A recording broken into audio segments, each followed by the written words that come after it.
What is buffer time? What is buffer time? Is what buffer time?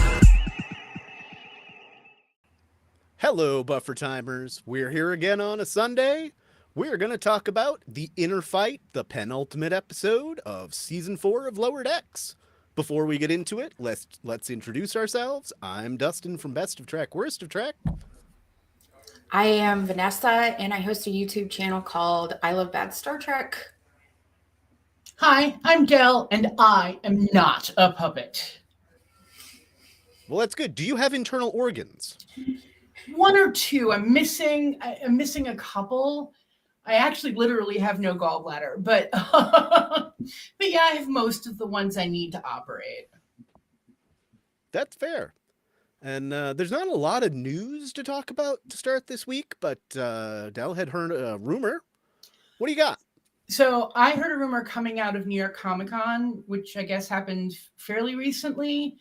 On stage, they talked about just a crossover with Lower Decks and something.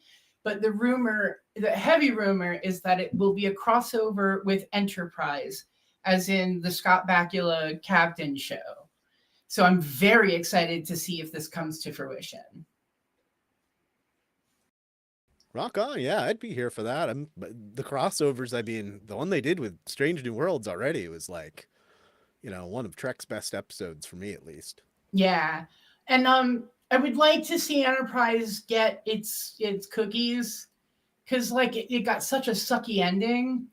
Like creating sort of maybe an after the ending story might be nice to give like a better non-rushed ending to it. But I like the idea that they would have to time travel. Also, when Mariner was in the Academy, Beverly Crusher would have been largely pregnant with Jack, according to some people who put the timelines together based on the information in this episode. It means that Beverly would have been like 8 or 9 months. Yeah, that actually just put something together for me. It could be really interesting if they go back to put what once went wrong and save Trip Tucker. That would be, I think, the best thing they could ever do with a crossover is redeem a character that they done dirty. That's a great idea. I love Enterprise is the first Star Trek that I watched because I went by the timeline. So I've always thought Enterprise was shortchanged in terms of meta references, even in Lower Decks. It's a lot of TNG, even DS9, but not a ton of Enterprise, and that should be corrected. Yeah. Yeah. I really love the Zindi plot. Everything else was okay, but as soon as they went, I guess because I love DS9, so I like sort of the serial stories rather than the episodic ones. And so I liked it for that, is that it kind of pulled you along the whole time.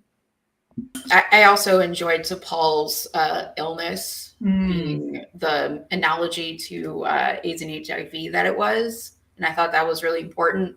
Maybe it could have been better timed on TNG, but I thought it was a good story. Yeah. Yeah. All right. Well, on to the episode that we have this week. Let's get the Mariner block of questions out of the way because they are significant. And we'll start with the softball. How old is Mariner? 426. That's how many jelly beans are in the jar. I'd buy that. Because we've had conflicting pieces. Boimler saying that they're the same age back in the first season, but maybe he didn't really know. I'm going with she's probably closer to the actress Tawny Newsom's real age of 40. But they don't look or act like 40-year-olds. Also, Captain Freeman does not look that old. She may be 50? She could be 60 at most. Yeah, I was thinking more 25, 30 maybe. For Mariner? Mm-hmm. Yeah, I mean, that's what we've always assumed. That's what I always assumed at the beginning. Like, oh, she's like, in her mid, maybe late 20s because she's like been tossed out of all these other parts of Starfleet. But I wouldn't surprise me if she's older than we've been led to believe. Yeah, that could even be like an episode on its own at this point, where she just sits down and Boimler says, like, you've had a lot of experience for someone who's 22. And she comes back, that's because I'm 38. Yeah, I hope we get her real age. Norman has guessed 34. I love that it's not a round number. Couldn't round it up to 35. Well, I figured that she's like an army brat. So even before she's necessarily like officially enlisted in Starfleet, she could have had these experiences. So that's how I figured that she was a bit on the younger side, just like constantly getting demoted though. Yeah. Yeah, I mean, Rutherford is older than we probably originally thought in season 1, as we found out with like he's got a whole backstory of stuff. So he must at least be around 30 or so. So I don't think it would be a stretch for Mariner to be in her mid to late 30s. Yeah. All right. Well, let's move on from the softball question to the hard-hitting piece of the episode. Was Mariner's epiphany too sudden? One night in a cave with a Klingon, and all of a sudden she's a pacifist. Like, it was weird. I agree. I really did like the moments with the Klingon, and it really worked. But after her friends, like for an entire season, trying to be like, Mariner, what's wrong? What can we do to help you? And there was a whole episode, or this whole episode was based on, taking care of her and sidelining her. And the last episode, they like built their camaraderie back up. And I just thought it was weird for this just random Klingon in one conversation to, exposit her backstory. Well, she mentioned in the cave that like this is a situation where they were going to have to wake up and kill each other anyway. And so we have this exposition that I feel like we've been waiting the entire series for, like why is the way that she is, like why is she so contrarian, why be in Starfleet if all she wants to do is destroy her potential and sabotage herself. Because that was a very interesting component of season 1. And then her and her mother teaming up at the end was supposed to sort of like put a cap on that. And then that sort of was undone. And then they had wacky hijinks for 2 more seasons. And now finally we're getting some backstory as to like why she is the way she is.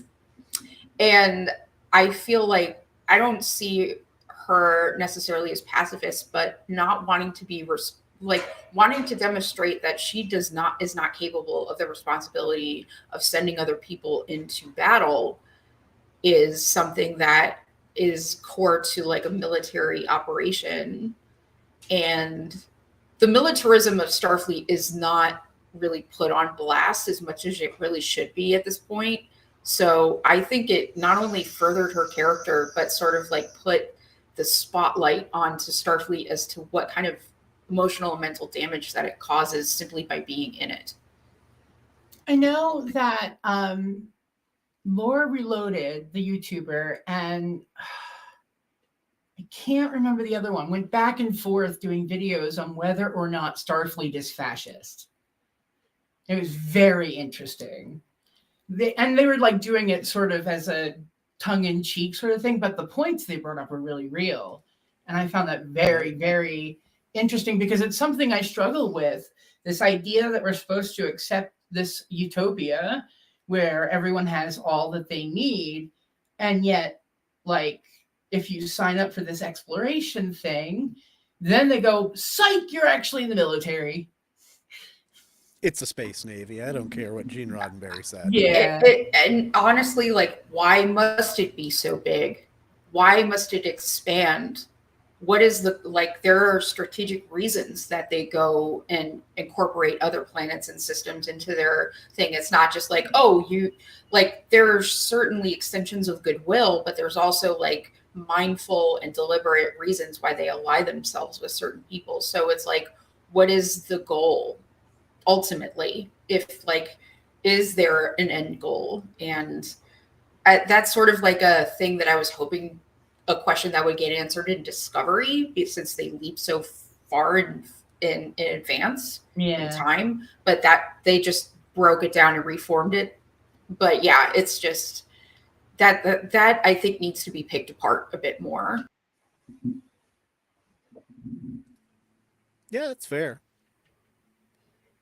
I guess it also reminded me of when Troy took the commander test, and her version of the Kobayashi Maru was like having to send Geordi to his death. And I get that. Like, and I understood on a real like emotional level what it's like to sign up to be an explorer and find out that you're on your way to becoming a military general. And that's a very different deal. Like, wouldn't her mother being the captain give her the insight as to what those responsibilities entail enough in advance? Like, well, also her father is in Starfleet too. So while I think this is a long time coming, I'm surprised that this insight didn't come from simply watching her parents bear these responsibilities, and like, or they just protected her from the truth for a really long time. I guess that's the missing component for me. Okay. So what do you think that Mariner's deeper connection to Nova Squadron is? Because this was really sudden. It's just like, oh, well, I knew Cedo. All right. So then that means you're probably older than we think. And yeah, do you think there's more to this, since like Nick clearly knew her also? It was a weird reference for me. I get that they were trying to refer to Cedo so that when she runs into Nick Licardo, like, she knows who he is. They have an established relationship, but like, that is such a like emotional episode to bring up in the middle of an episode of Lower Decks, that it was like, it took me out of the normal mood that I have when I watch this show. I want to be happy. I want to laugh. I want to sort of be entertained more. Like, I watch other Star Trek and I get like content, but when I watch Lower Decks, like, I want to be eating chips and being like, this is fun. And then they go, we're going to remind you of some of the saddest episodes that have ever happened on Star Trek. And you're like, okay. I honestly like the fact that they, like, what makes a show memorable is when it has a heart, when there's emotional consequences to their actions. What makes DS9 to me my favorite is that everybody has like a checkered history. They're not perfect. And so I think this is their, they have to make something of substance at some point for it to have some kind of memorability.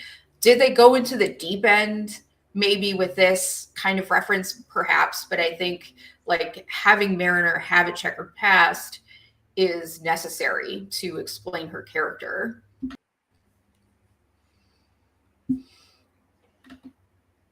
It just felt weird to me though. Like, I understood as soon as she said it, I understood why, but like, I don't know. It was weird for me. I don't know how to explain it, but like, I always found that episode, like, it makes me cry. And so that was why, like, when the reference came, I was not ready for it. What's also interesting about that episode is that there comes like this awareness of some kind of like infrastructure within Starfleet of like secrets being kept between officers kind of thing. And I actually think that's a really interesting wrinkle to bring into like Starfleet. Again, like, Kurtzman Trek has shown Starfleet by and large, except for like Picard season 1 in this episode, to be sterling silver, perfect, the emblem of good. And that to me is not what Star Trek's about at all. So this to me is a promising turn of events. So follow up to that, Do you think we'll see Wesley Crusher next episode?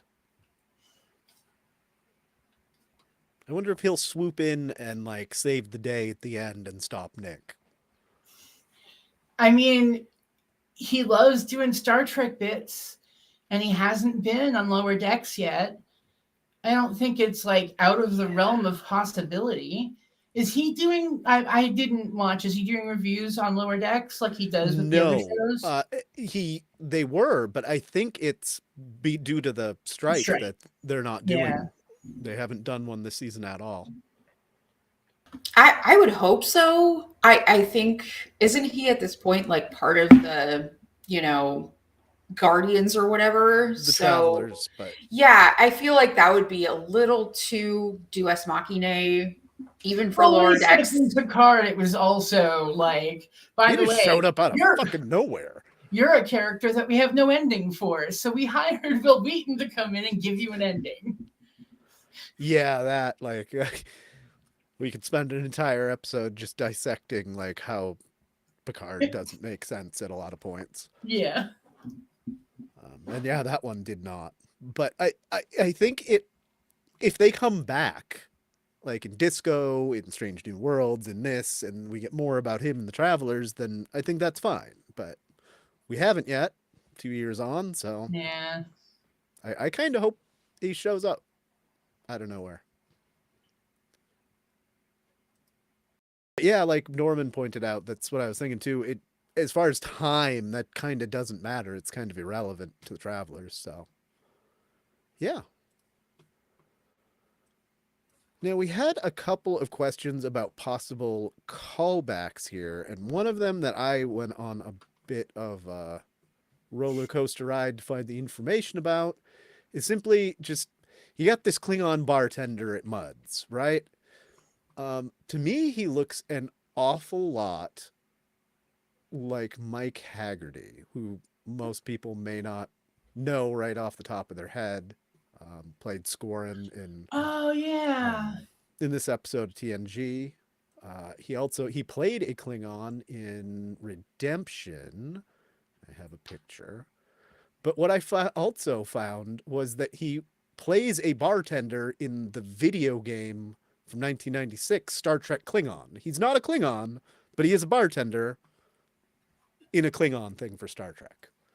So I don't know if it's some kind of deep cut, and he just died last year. So I don't know if this is some kind of homage to him, or if I'm just looking way too much into this. I was very surprised that Morn was not at that bar, or a Morn, because we know that there's more. But just having a Morn would have been really nice. Even if he was the one that fell off the stool, like it just felt weird that he wasn't there. I just enjoy that his facial structure is so recognizable, even under all that Klingon makeup, that you determined that it was perhaps a reference to that actor. I enjoy that actor a lot. I feel like he's one of those actors where you're like, I don't know his name, but I've seen him all over the place kind of person. Here's the one from him in the Star Trek Klingon game as a bartender. Nice. Oh, wow. Like the VHS game. No, this one, it's one of those ones from like the 90s. I don't know if anybody ever played something like this, but you just like, it's what am I thinking of? Choose Your Own Adventure. So it's a series, it's a video game. It's like a bunch of series of videos, and at some point you get choices and it'll take you down a different path, and you're trying to get to the correct ending. And it starts with like a whole minute of Gowron just screaming in Klingon, and I love it. And even more that the whole thing was directed by Jonathan Frakes. There's like a more than an hour-long video of somebody playing it on YouTube, and it's kind of great. I had no idea that this existed until I went down this rabbit hole of, hey, are they, poking fun at or paying homage to Mike Haggerty? So that was I think it's a strong possibility. Yeah, it does look like him. Mm-hmm. All right, so we had another question about Dell had the question, did Billup's mercenary costume remind you of Wen from Discovery's People of Earth. And have I almost those thought it was comparisons him also. until I realized that the timeline didn't make sense. Like, he looks a lot like that. Not exactly, but it was evocative. Which episode was this? I'm sorry. People of Earth. Discovery season 3, when they go back to Earth in the 32nd century and find out it's all walled off. He was from Wow. Titan. So there's that, and here's this episode. Yeah. It's evocative. It certainly is. Yeah, Yeah. it looks a lot like it. I couldn't get over it because I love that storyline with the whole, like, hey, we're humans too. We just live on a different planet and you should be helping us out. Yeah, I agree. It's definitely, I think they use that as like some inspiration, I would say.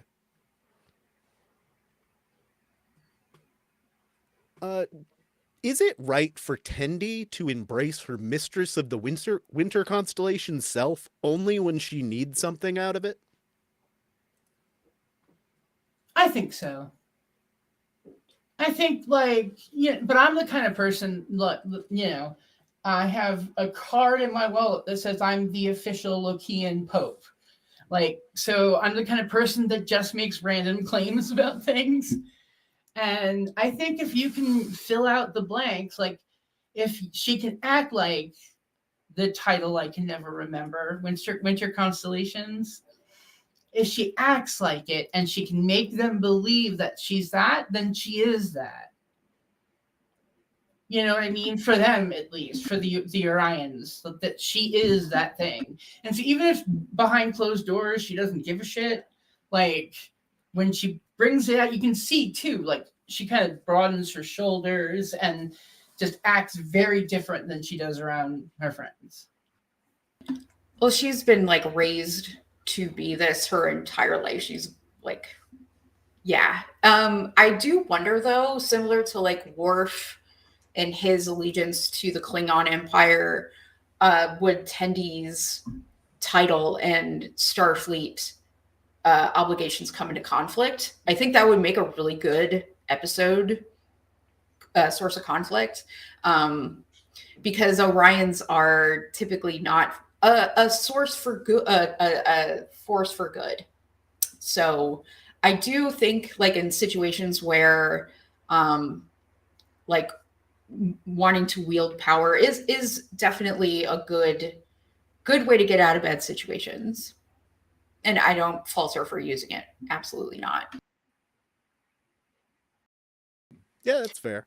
I feel like it's sort of like if someone said, well, I was a gymnast in college, so I can do this split. You know what I mean? That's what it sounded like to me.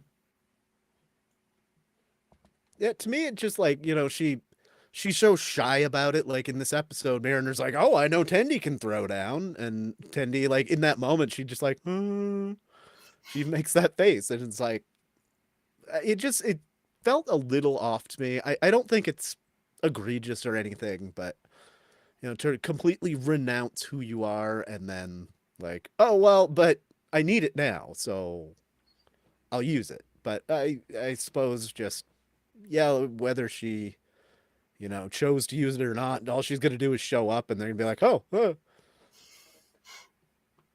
What was that they were like, Dustin? Oh. Yeah, no, that's it. They just like stopped right dead in their tracks. Like, huh. That was just a great noise.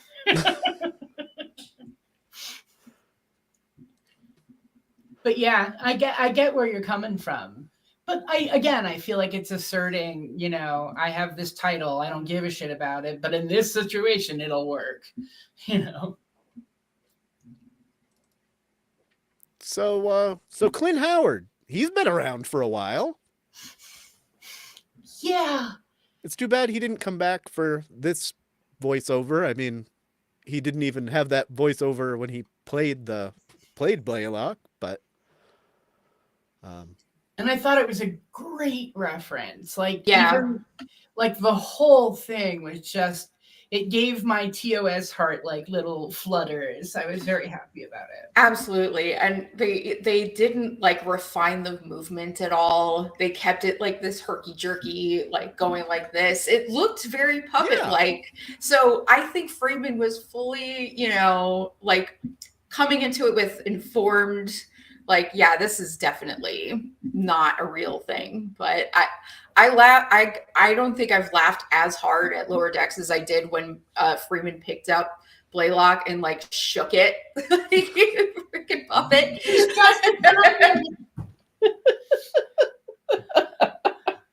Yeah, I mean, there's freaking sparks coming out of his head in this. How would you not think he's like animatronic or a puppet or something? Yeah.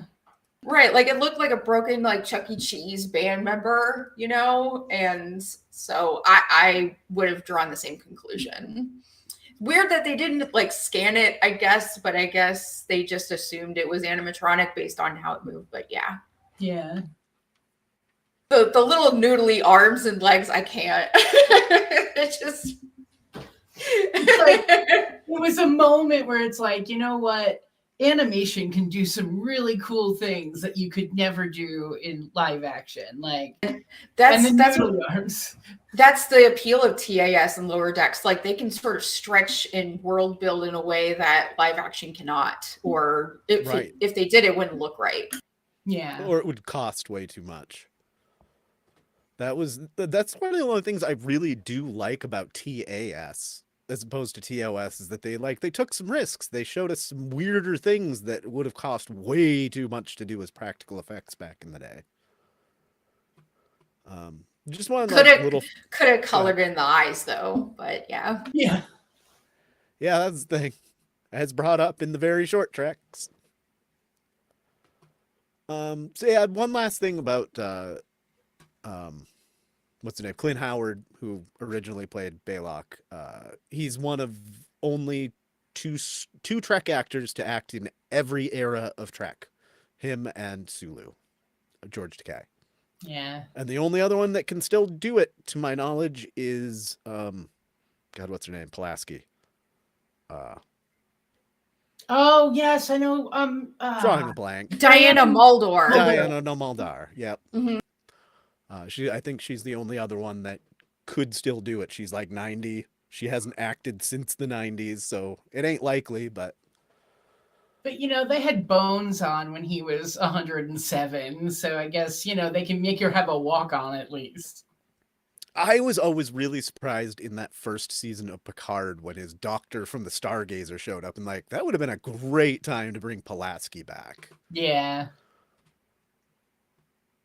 So, pulling back into this episode, there's been a lot of redemption in this season. It seems to definitely be the overall theme of the season.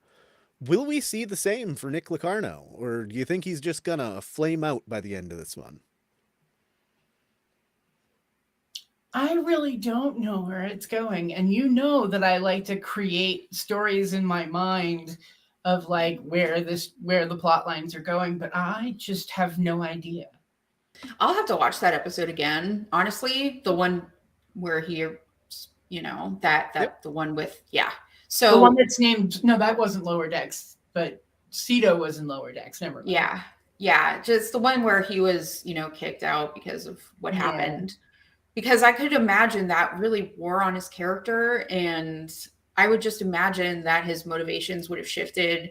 I see Tom Paris is up there where it's like, is that Tom or is that Nick? No, that is Nick Locarno from it is? episode. Yeah. Oh, so he played both. Okay. I'm realizing in real time. No, I didn't. No. I thought it was somebody else. And there's a whole thing about how their backstories are basically the same, and they changed the character just a little bit. They have like the same story. Oh yeah, they're the same. It's the same. One of my favorite pieces of trivia about Trek is that when they were casting Tom Paris, they had originally wanted Nick Locarno but the guy who wrote the episode wouldn't let them use the character. So they put out in the audition notice that they wanted a Robert Duncan McNeil-like person. Yes. And then Robert Duncan McNeil was like, but that's me. Can I be that? Imagine you saw an audition notice that was like, I'm looking for Dell.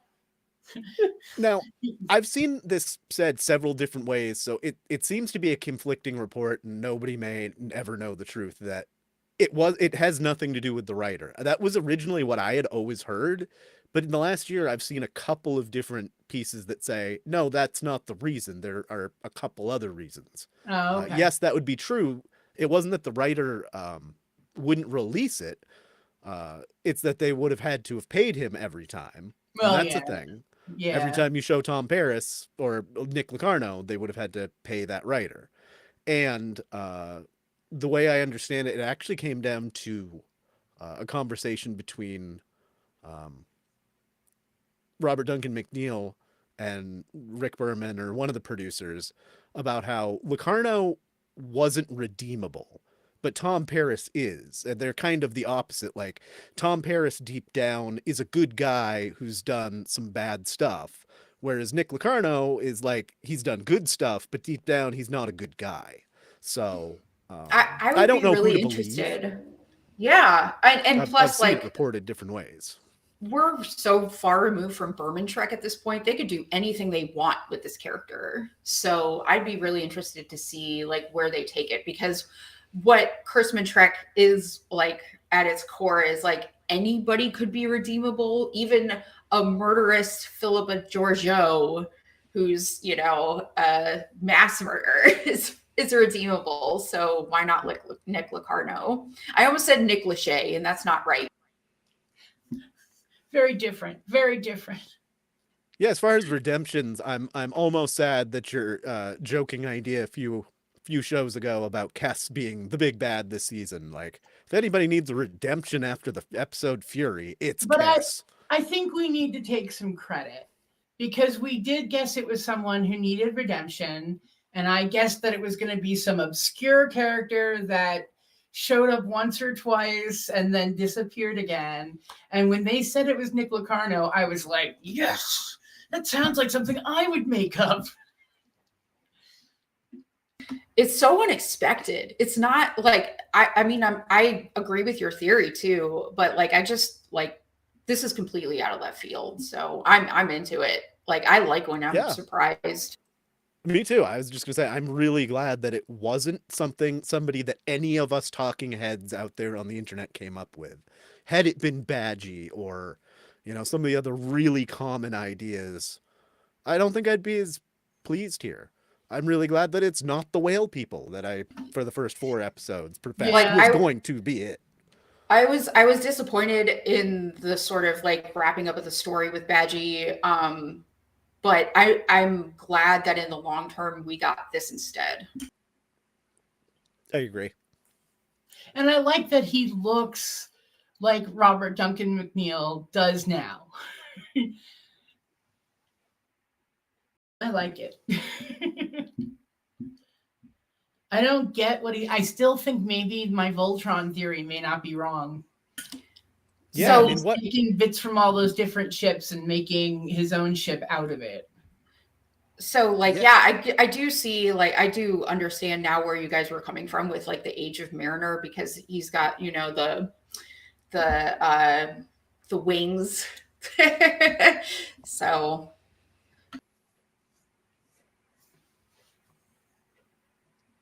what do we think is going to be what do we think the end game here is? What I mean, we were just talking about like the Voltron theory and stuff. What is Nick up to? He's like dumping these people on the planet to like play the Hunger Games together. Like, what is the goal here? What's our guess? That's why I keep coming back to the ships. I don't think he's building an army. Like, it just doesn't feel like that. And I'm not all. Hi, Scott. Hi, Scott. hello, Scott. Yeah, we talked about Mariner's Turn. Yeah, that's I agree. But yeah.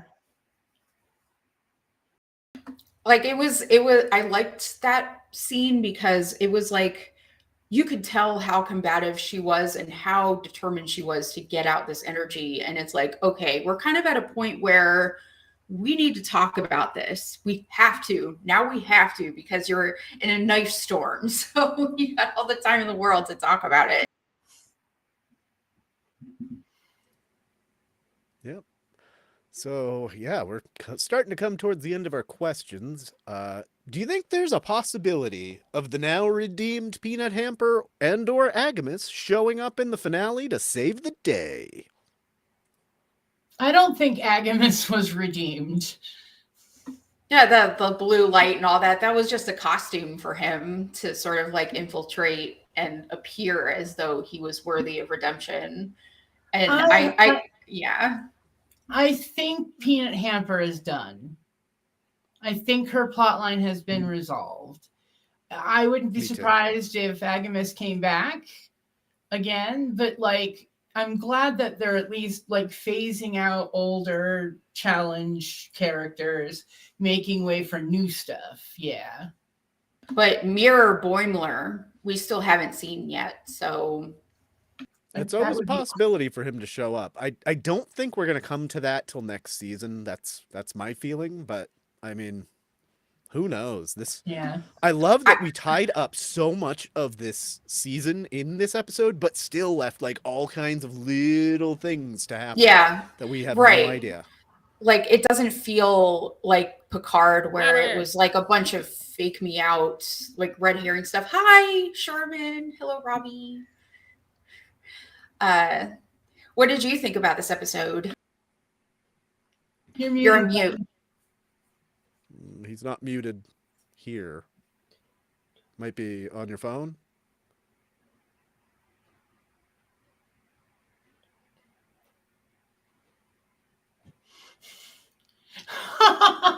Pantomime if necessary.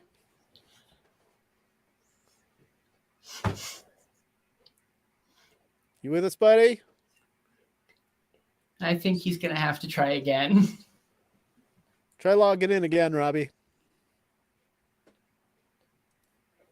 Okay. Well, wait. Robbie? No, try logging in again. You've got no audio and it's not muted from here. All right.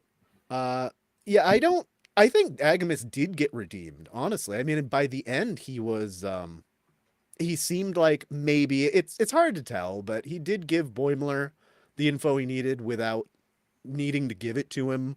It seemed like the way he was talking to the other computers after that, maybe he had found his piece, but we'll see. I don't think we're going to see him back. And here's the reason. If we didn't get Jeffrey Combs as Brunt in the Ferenginar episode, I don't think he's going to show up here at the end. That's the biggest tragedy, honestly. Like, I'm fine with Agamus, but I really wish Jeffrey Combs was even a new character, honestly, like a Lower Decks specific character, so that he could have like a, you know, special character for each series. But yeah, I wish. Yeah, and I agree with Norman that Agamus is not redeemed yet. He's motivated to be a better person because of Pete. He loves Peanut Hamper, and so that relationship is no longer there. So that thing that was helping him be a good person is no longer but it gives him the motivation to keep being good, so that maybe he can get out and be back with Peanut Hamper. So I mean, even if that is just a motivation, it might help. I don't know. Can we hear Robbie? Robbie. Yeah, you got no audio whatsoever, buddy. Oh, wait. Let me try. Robbie, try again. I just turned you up.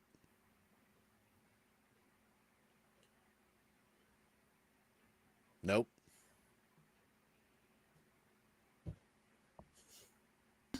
Even says that he's talking, but we can't hear him, unfortunately.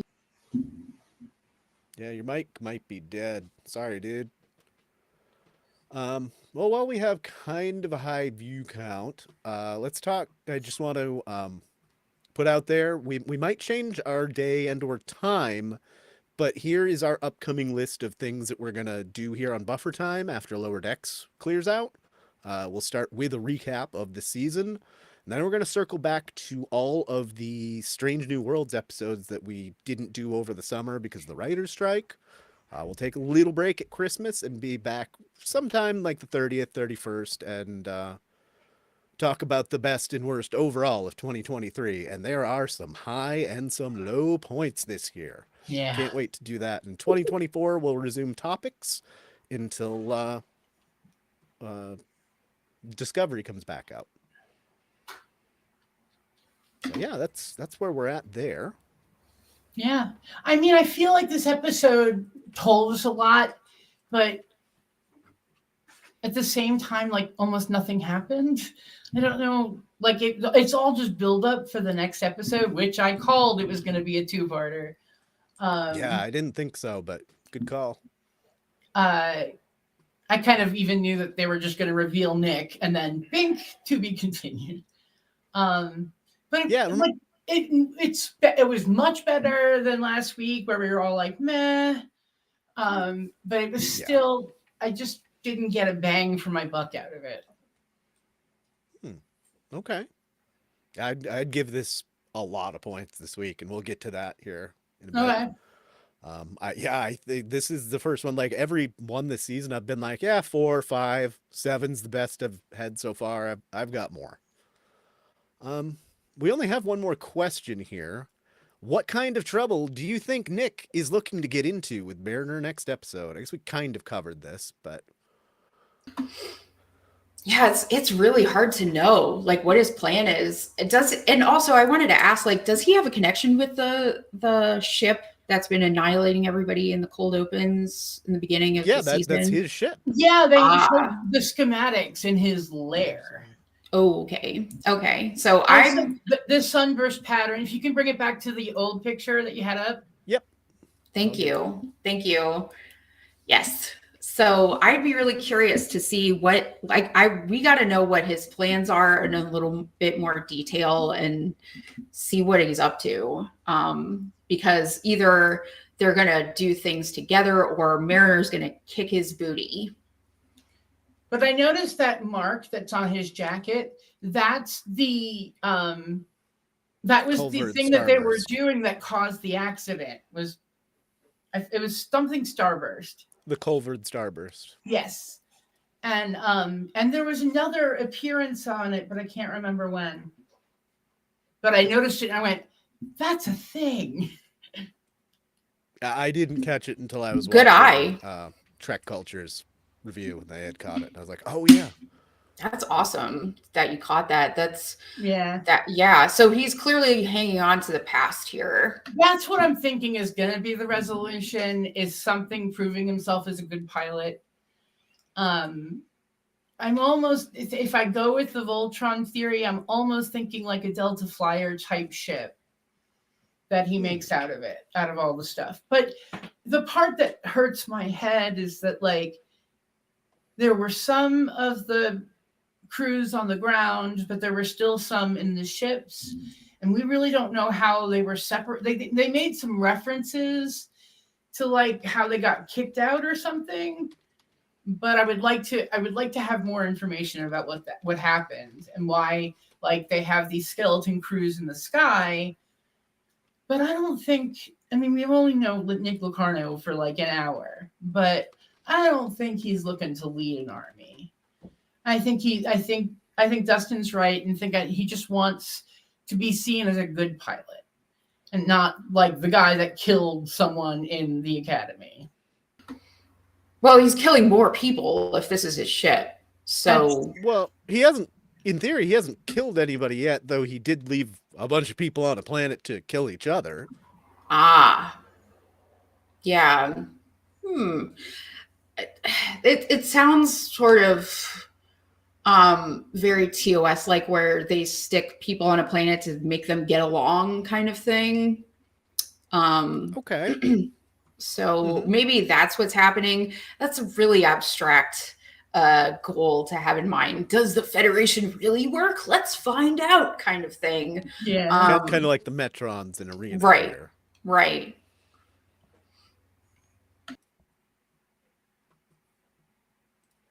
But I'm sitting in anticipation for the next episode. And Lower Decks doesn't really do that for me, where I'm like on the edge of my seat going, I need to know what happens. But probably because there was a mystery box for this season is what really kind of got me in. Because I love when there's like solve the mystery.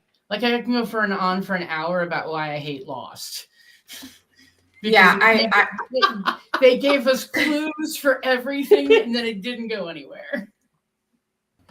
I actually like mystery boxes, but I feel like there needs to be a little bit more substance to it per episode, and we just got like people being destroyed or abducted over and over, and that didn't really like make much sense except for that one time when the Ferengi said, "Oh, our plan is not working," or something like that. So there was some sort of like cahoots between the two. That was the only thing, but it was sort of a throwaway line. So we don't have much to go off of. So that was the frustrating part for me, but it's redeemed itself at this point because I like this turn of events. Yeah, I really hope they clean this up as well as they have started it. Yeah. I do think it's odd that we're getting it as a two-parter at the end of the season rather than, leave it as a cliffhanger, because especially at the end of this one, it felt a lot like the end of Best of Both Worlds from TNG. Where it's just like, oh, you get this big reveal of Picard as the Borg and just fire, and then you gotta wait the rest of the summer. Of course, right now, we don't even know when new shows are coming back. In theory, Lower Decks should come back at its regular time next year because they're not as affected by and strike as other Prodigy will be on Netflix. The season 1's going up first, I think, in December, and then I had read that. Yeah, and then either January or February is going to be season 2. So yeah, we will have some form of Star Trek to talk about then. Oh, we missed you too, right. Gannon. Missed you too. One of these weeks, the Vikings will not be playing at 1:00. This is one of the only games I couldn't figure out to put a $1 bet on this week. Like, I don't know if I agree that it's a better mystery box than the Red Angel. Like, that was my favorite season of Discovery. And as far as mystery boxes go, that one made more sense because there was a little bit more clue each time. Yes, it was a little bit corny. Yes, what it led to wasn't necessarily the most satisfactory, but I felt like the journey getting there was really good. Whereas with this, it was like, I don't really know what's happening. It's just like the cold open each time for some reason. Okay. Yeah, speaking of it, all right, so we got a little bit of time. Did you want to talk about the cold open? Because I know you weren't you, didn't you say in the chat that you weren't a fan of the cold open, or was that somebody else?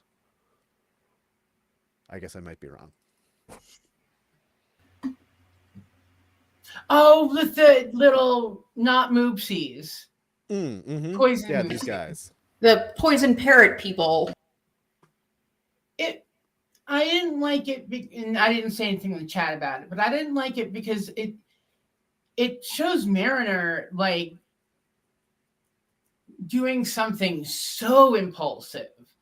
And I know she has, problems with impulsivity, but the fact that she brought one back, like she didn't even take the time to like even if it was like sardonically just going like wiping herself off to make sure that she didn't have anything on there.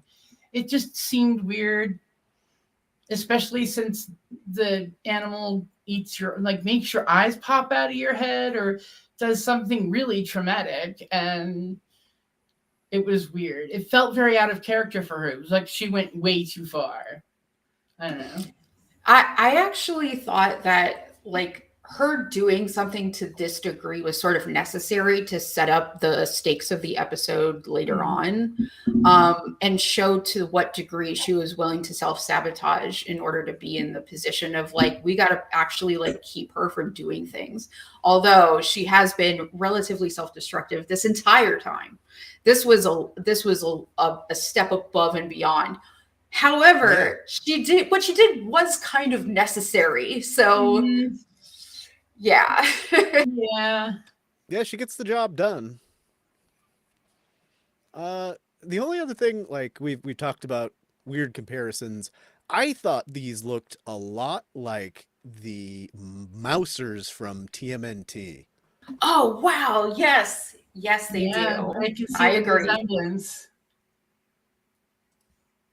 But They those made were me Those were They really made anyway, me think sorry. of they made me think of Goldie from Sandman comics. He's a very minor character, but he's a little yellow bird that sits mostly on Abel's shoulder. But it can also grow to be a very big bird. It's comic book. But it reminded me of Goldie because he's kind of shaped the same. Although Goldie is good, he no poison, no eyeballs. But just the shape of it, I was like, oh, that's a bunch of little Goldies. I really liked this specific beginning of the open here, where it's just that it's really nicely animated. Yeah. I liked the shadows versus the light. It was a really nice shot.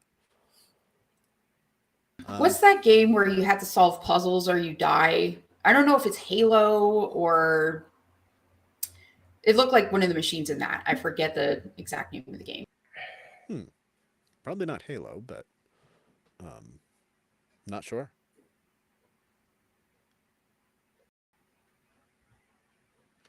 Little Planet? Are you like a sock puppet with button eyes and have to like get through obstacle courses that other players have built? That's the only thing I can think of that looks like that. Not sure. Yes, I agree with Gannon. I think we've talked about this one before, even. Yep, Pike should be using Moopsies against the Gorn. Whole Yeah. army of friggin' Moopsies. I really, really need in my life a Moopsie and Murph comic Yes. series. Give me like Yes. a 3-6 comic run of Murph and Moopsie, and I would be so happy. And I really like Moopsie. I think though, my heart is sold already. But Moopsie is very, very cute. But Murph is my pal. Like, I like him a lot. I'm thinking of Portal. oh, That's okay. the name of the game. All right. Portal. Yep. All right. Well, we don't have any more regular questions. Do you guys have any topics or thoughts or questions before we rank it? I was curious what everybody's hopes are for Discovery, like the new season. Like, Can we It's finally the finals. learn? Can we finally learn Book's backstory more than just I met a guy named Cleveland Booker once? right.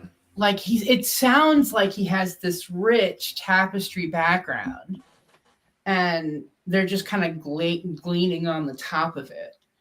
And of course, I'm invested in Adira and Gray and seeing where their relationship goes now that he's on Trill. Yeah, my brain is not fully engaged. I want Owo and Detmer to finally profess their undying love to each other and go off and do Ship their own thing.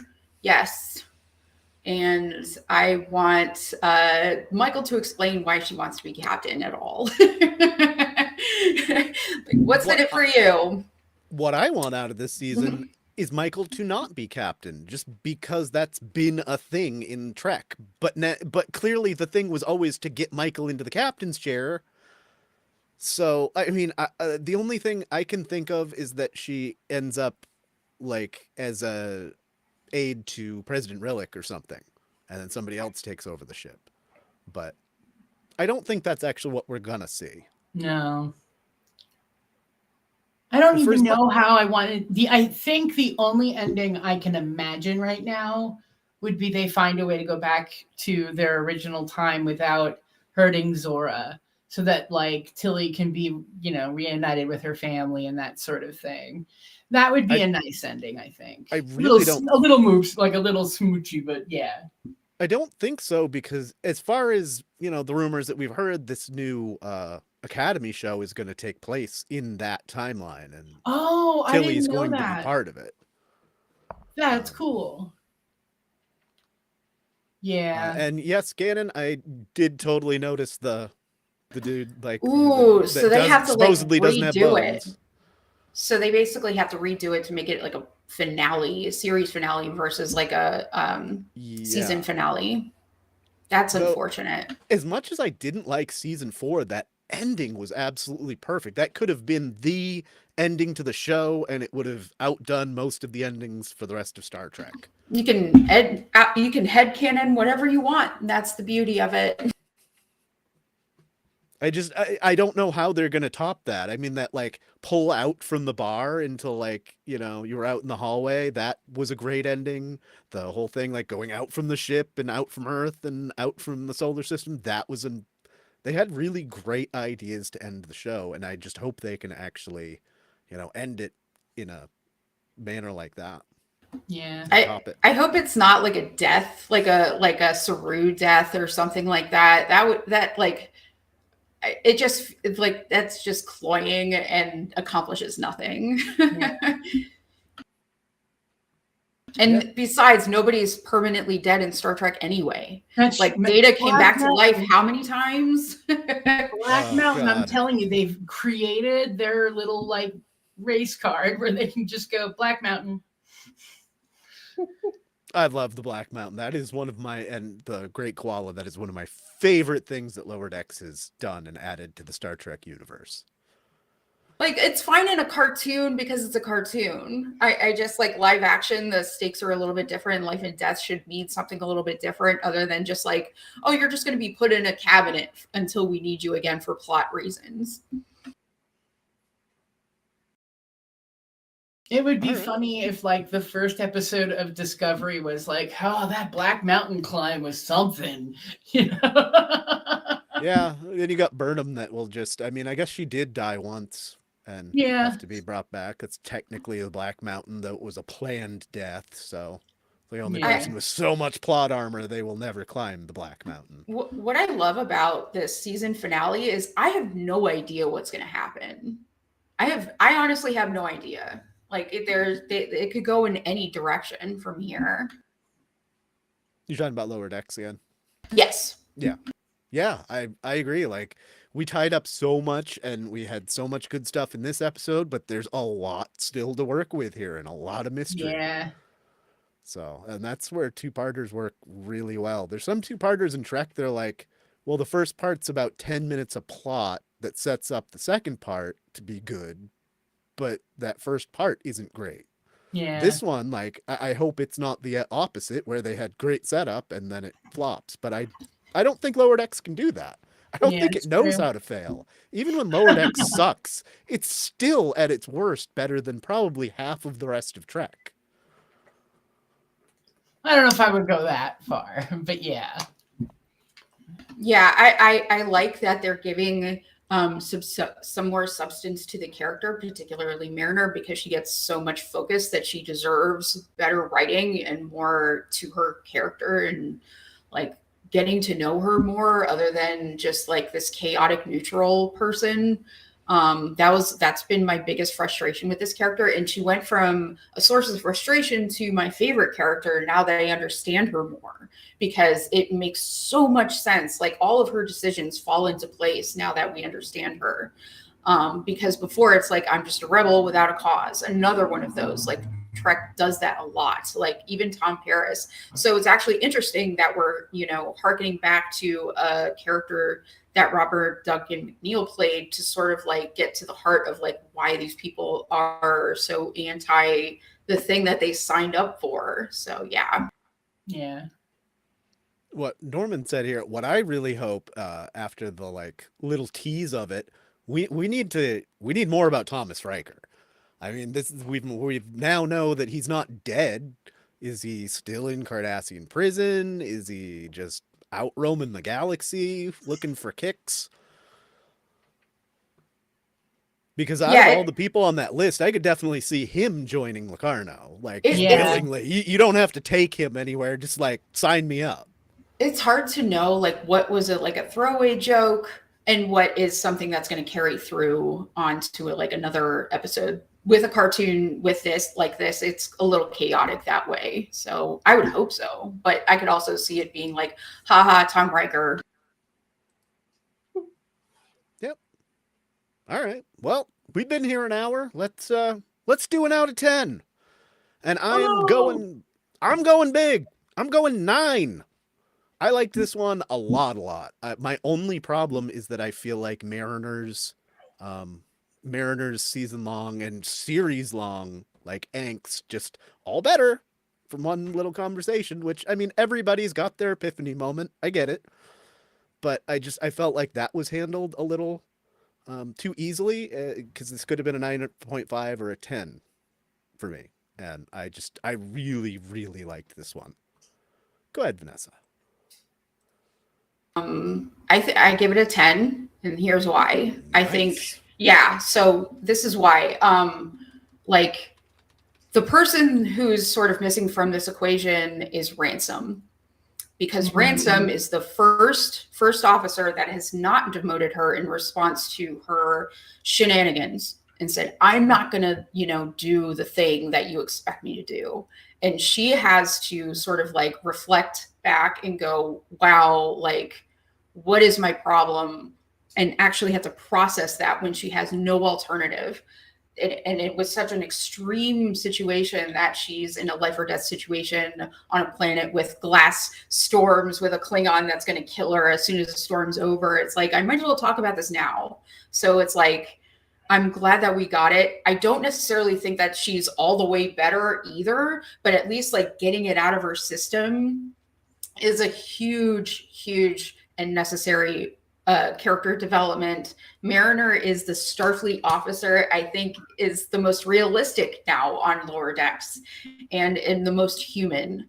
And I think this character needed humanity more than anybody else on LD. So giving that in this fashion on this episode is great. There's some quibbles I have with it, with the series overall and handling of her character, but the way that they handled it in this episode is beautiful. I think it would still manage to be funny. The puppet thing made me laugh my head off. I just couldn't stand it. It was hysterical, and great balance of everything. That what I like. It's got references, it's got comedy, it's got heart. Great balance of all three components. So 10 for me. All right, you guys convinced me, so I'm going to give it an 8. I was going to go a 7, but I think you're right. I think there are a lot of interesting character moments, including Freeman trying to be like a big mafia boss. That was fun. Also, I wanted to mention when the Klingon and Mariner are in the tree hole, did it remind you of Inigo Montoya and the Dread Pirate Roberts when he's climbing the hill and then they just sit there and talk for a while? That's what it made me think of. But yeah, I liked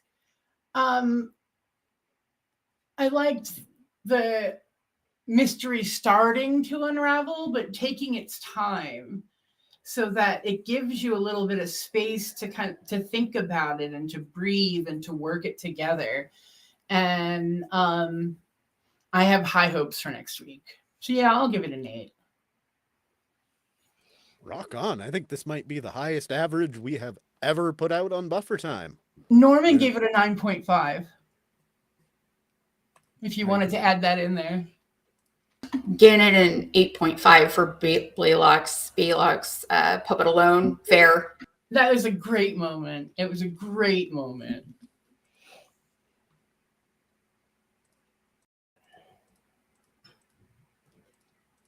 So with Norman, that would bring it up to an even 9. Cool. Still, like this is the highest praise we have given on Buffer Time. We are some ornery taskmasters here for Kurtzman and company. Did we have We're anything just else? we're just a bunch of grumpy old nerds. And what more can you ask for? Really? Did you guys have any last minute thoughts before we get out of here? All right. Well, thank you for showing up. I appreciate you guys coming here on a Sunday to talk Trek And we appreciate all of you for showing up to listen to us ramble. And we'll catch you again next Sunday to close out this season 4 block of episodes. Until then, live long and